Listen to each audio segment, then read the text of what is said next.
이것을 국교로 삼는 나라는 참으로 하나님으로부터 은혜를 받은 나라입니다. 백성들입니다. 비록 어떠한 어려움에 처해 있을지라도 끝까지 하나님은 이 나라를 보존하십니다. 성경에 분명히 기록되어 있기 때문입니다. 이 태극기를 국교로 삼는 백성에게는 하나님의 놀라운 사랑을 받을 수가 있습니다. 성경에 기록이 되어 있기 때문입니다.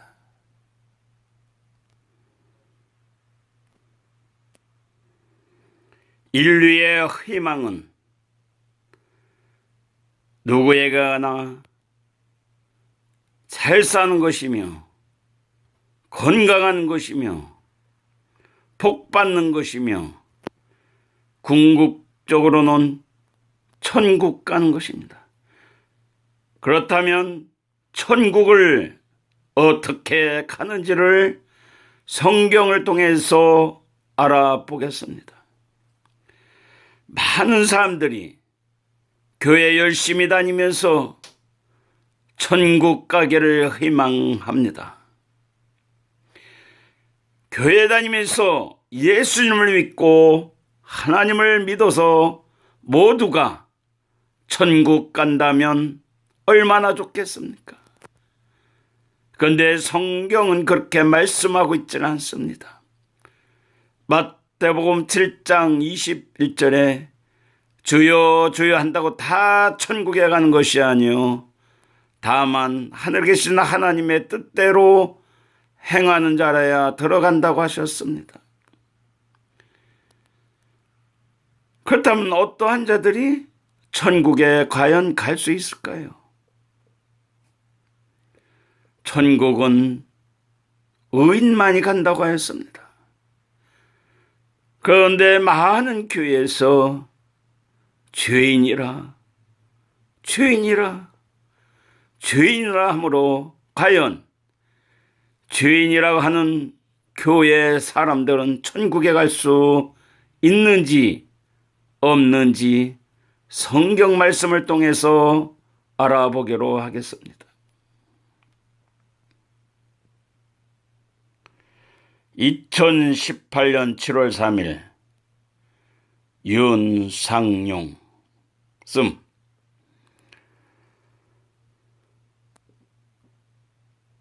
하나님을 믿고 예수님을 믿는 것은 천국을 가기 위함이라고 해도 과언이 아닐 것입니다. 맞습니다.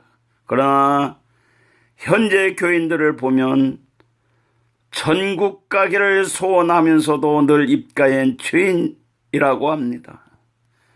단적으로 죄인은 천국에 못 갑니다. 천국은 의인만이 간다고 성경에 기록되어 있습니다. 왜 그럴까요? 교회에서 천국길보다는 죄에 대해서 더 강하게 가르치고 있다고 하는 것입니다. 모두가 죄인이 되어 회개만 열심히 하고 있다는 것입니다. 원죄와 자범죄 이 두 가지에 꼼짝을 못합니다. 그래서 늘 죄인으로 삽니다. 죄란 무엇인가? 사람이 사는 곳에는 늘 죄가 따라다닙니다. 죄를 하나도 짓지 않고 사람은 하나도 없습니다. 죄란 어떻게 형성되나요? 법으로 정하기에 따라 달라집니다. 법에 따라 죄가 달라진다는 말씀입니다. 로마서 5장 13절에 죄가 율법 있기 전에도 세상에 있었으나 율법이 없을 때는 죄를 죄로 여기지 아니하느니라. 그러므로 죄란 율법에 따라 죄가 될 수도 있고 아니 될 수도 있습니다. 즉 율법이 정하기에 따라 달라진다는 것입니다. 만약 율법에서 뺀다든가 정하던가 상황에 따라 같은 죄라 할지라도 달라진다는 것입니다. 현재 믿는 사람 중 대부분이 아담의 범죄로 죄가 생기고 그 죄로 인하여 사망이 온 줄 알고 있습니다. 그러나 성경은 그렇지 않습니다.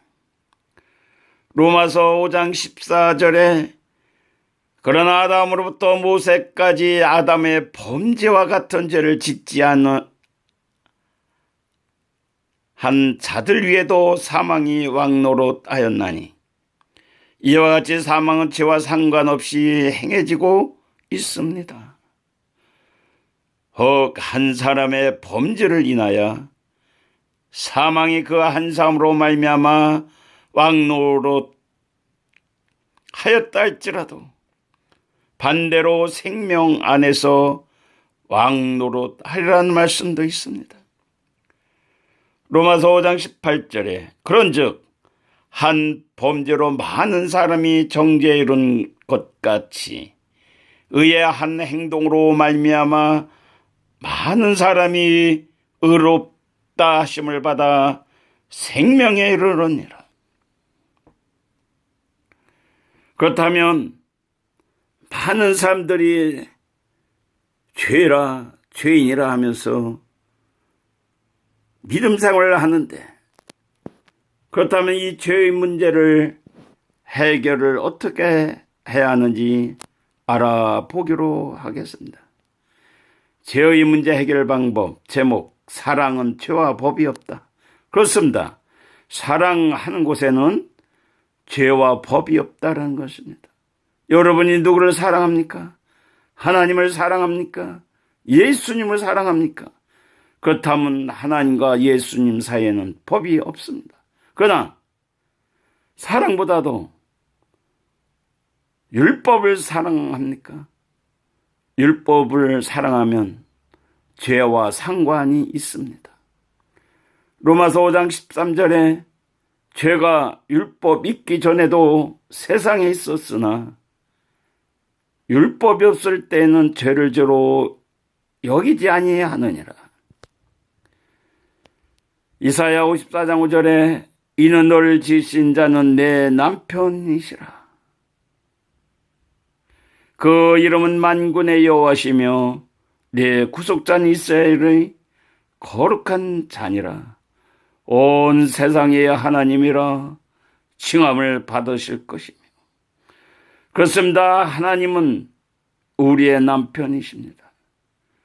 남편이신 하나님과 우리 사이에는 법이 없는 것입니다. 부부지간에 무슨 법이 있습니까? 법이 없습니다. 히브리서 10장 19절에도 율법은 아무것도 온전케 못할지라 이에 더 좋은 소망이 생기니 이것으로 우리가 하나님께 가까이 가느니라. 그렇습니다. 지금까지 우리를 꼼짝 못하게 했던 율법, 죄로 만든 이 법, 율법은 아무 힘도 없다는 것입니다. 왜냐하면 율법은 참 형상이 아니므로 율법은 그림자다. 그러나 그림자를 따라가다 보면 실상을 발견한다. 그렇습니다. 율법은 참 형상이 아니며 그림자에 불과합니다. 히브리서 10장 1절에 율법은 장차 오는 좋은 일의 그림자요 참 형상이 아니므로 해마다 늘 드린 바 같은 제사로는 나오는 자든 언제든지 온전케 할 수 없느니라. 그렇지 아니하면 섬기는 자들이 단번에 정결케 되어 다시 죄를 깨닫는 일이 없으려니 드리는 일은 그치지 아니하였으려. 그러나 이 제사들은 해마다 죄를 생각하게 하는 것이 있나니 그렇습니다. 제사를 드림으로 죄가 용서받는 것이 아니고 지은 죄를 생각하게 하는 것입니다. 생각나게 하는 것입니다. 이렇게 제사로서 우리가 죄를 용서함 받을 수가 없는 것입니다. 히브리서 10장 4절에도 이는 황소와 염소의 피가 능히 죄를 없이 하지 못함이라. 히브리서 10장 5절에 그러므로 세상에 임하실 때에 가라사대 하나님이 제사와 예물을 원치 아니하시고 오직 나를 위하여 한 몸을 예비하셨도다. 6절 전체로 번제함과 속죄된 기뻐하지 아니하시나니. 7절 이에 내가 말하기를 하나님여 보시옵소서 두루마리책에 나를 가리켜 기록한 것과 같이 하나님의 뜻을 행하여 왔느니라 하시니라. 하나님이 제사와 예물을 원치 아니하시고 오직 나를 위하여 한 번의 영원한 제사를 원하십니다. 히브리서 9장 12절에 염소와 송아지의 피로 아니하고 오직 자기 뼈로 영원한 속죄를 이루사 단번에 성소에 들어가셨느니라. 이와 같이 하나님은 우리를 사랑하시기 위하여 예수 그리스도를 이 땅에 보내서 그의 몸의 구속으로 말미암아 우리의 죄를 용서해 주셨습니다.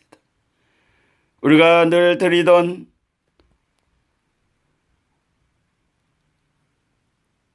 황소와 염소의 피가 아닌 예수의 보혈의 피로서 우리의 죄를 위하여 제사를 드렸습니다.